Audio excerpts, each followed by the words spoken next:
Hello and welcome back to episode 5 of our socially responsible investment series. My name is Brad Wilson, financial advisor with KLT Wealth Management, and I am joined by my colleague Courtney Beach. Today we are touching on the third of our 5 approaches to socially responsible investments, today being thematic funds. So Courtney, do you want to dive a bit into what exactly thematic funds are? So thematic funds is definitely the developing approach in the industry and is newer to some of the fund companies. This is where they pick a specific area of interest and focus on improving that. So I'll leave it to you, Brett, to give some examples.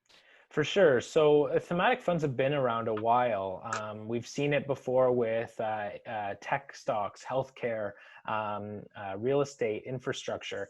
But now I think we're seeing it a lot more through a more social and environmental lens. Those are being, again, pillars of the ESG framework.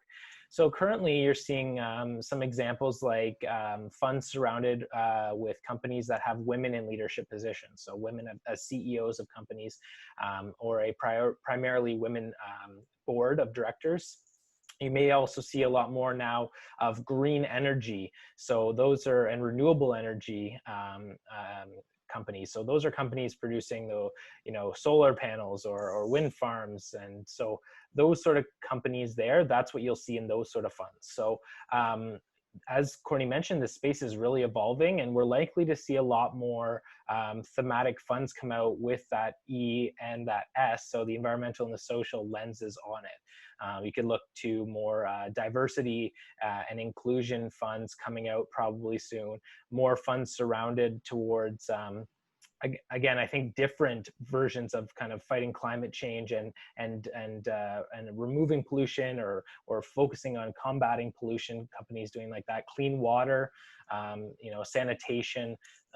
So there's a lot that could be derived in this industry from that. So there'll be lots to watch in this area moving forward. But the big thing with thematic funds is knowing that it's one specific theme and then companies that abide by that sort of theme. Yeah, so you have to, when you go to your advisor, know what it is you're trying to focus on. So if you're looking for women in leadership, you're going to want to fund specifically in that. If you want something environment, there's a funds out for that.